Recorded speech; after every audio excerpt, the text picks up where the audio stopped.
All right, y'all. My neighbor's doing construction, so you're gonna hear some grinding during this video.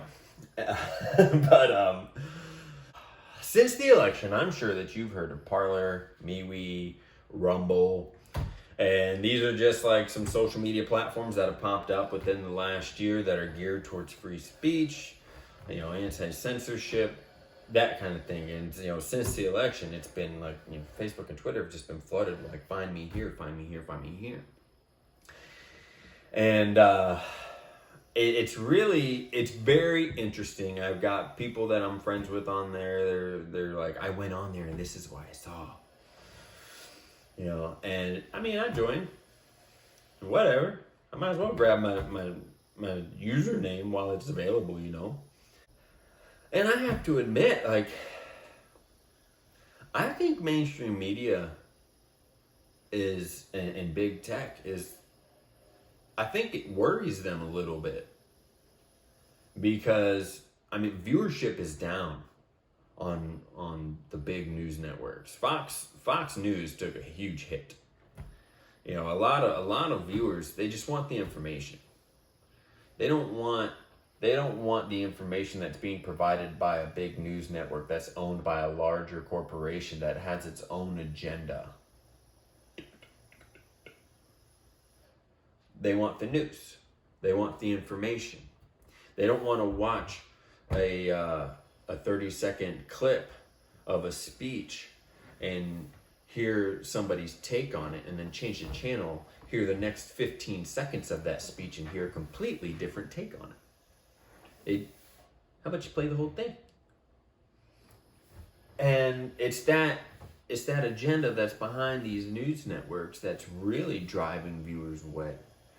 They're shifting towards these smaller, internet-based news stations that do Zoom calls with their reporters because, these people are just trying to provide the facts, trying to provide just information that they're picking up, that they're getting.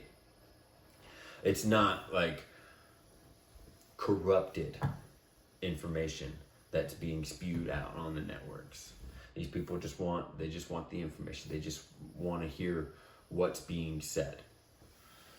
They want to see what's being released. That's what the viewers are looking for.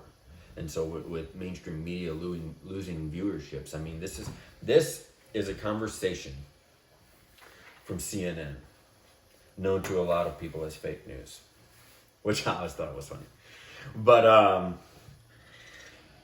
these are two reporters for CNN having a discussion about these social media platforms.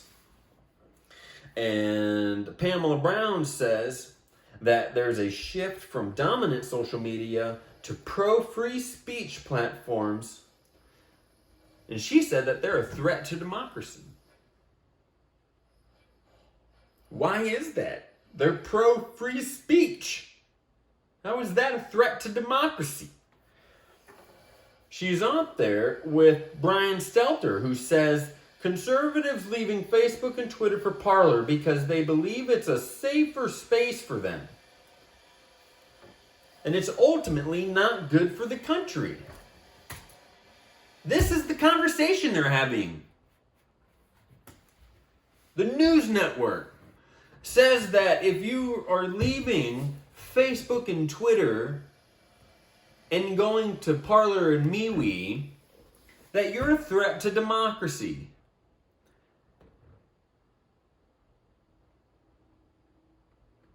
Are you serious? Are you serious? That shows just how much they were involved this past year, 2020. Mainstream media has showed us, if they tell you that a sickness with a 99% survival rate is going to kill you if you catch it, you're scared. And you allow them to lock you up in quarantine in your house. Then, the election coming, they're telling you who's going to be president next. The Electoral College doesn't vote until December 14th. If you're upset that President Trump is fighting he's got time. We spent how much taxpayer money investigating Russian interference into the 2016 election? And then social media, Facebook, Twitter, said, hold my beer. We'll do it better in 2020.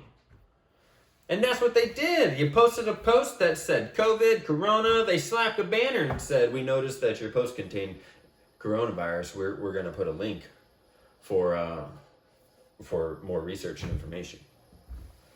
If you talked about the election or about votes, you got another banner on the bottom of your post saying, see election results. This claim is being disputed. If you sent out a video about doctors talking about coronavirus, it was blurred out. This is being fact checked. Oh my gosh. And so people are sick of it. People are just sick of it. They don't want the banners. I mean, you had to go to a special setting to turn off it, like Facebook and everybody asking if you were registered to vote. I mean, every time you opened up an app to look at something, are you registered to vote? Yes, I'm a citizen. I've got a driver's license. I did it when I got it. Like, ease up. But they didn't. And so what happened? People are leaving. They're going towards these places where you don't see the banners. They're not censoring. And it's not just politics. It's not just about the election. I follow doctors. They're being censored on Twitter because they don't agree with the nutritional guidelines that are out there right now. Everybody knows the American diet sucks. And that's what they're saying. Don't follow. But their information is getting censored. So what are they doing? They're going to Parler. They're going to these places that aren't censoring their information. They've got 1/10 of the following that they have at these other platforms, 160,000 followers on Instagram and Twitter, but their posts are only reaching 13,000. They're on Parler with 15,000 followers and they're getting 9,000 impressions. How do the numbers match? Because they're getting suppressed. Everybody's talking about, the voter suppression. This is information suppression. Which one, this is why there's a shift. This is why people are leaving and they're going to these other places. And for these two knuckleheads to be on a mainstream media news station, and say that it's a threat to democracy and that it's bad for the country because these people are getting in their own echo chambers, that's what Democrats are doing. This fool says that that conservatives believe it's a safer place for their beliefs. Past 12 years, what have we heard? Schools, universities, they all need a safe space. Conservatives can't have it, but Democrats can. Liberals can. But a conservative wants to share their views, it gets suppressed over here, so they go somewhere else where they can't share it, and that's an echo chamber. It's not good it's a threat to democracy. Are you kidding me? Why do these people listen? Do they listen? Do they hear themselves when they talk? That's essentially, this is our society. We're looking at TVs, we're looking at screens, and we're getting all of our information from that. But we can't have dialogue, we can't have discussion, because if you say something I don't like it, you're a racist, and you're hateful, and I'm not going to listen to it. I'm going to go to my safe place. I mean, all this, every time I see somebody talk about a safe space, a safe place, it just makes me think that Democrats want to segregate again. But this time, you're doing it voluntarily. They've been so good. The psychological warfare that the Democrats have achieved is amazing. They'll do studies on it in the future. Because these people literally want to self-segregate. We no longer want to come together. 2 weeks ago, there was a call for unity.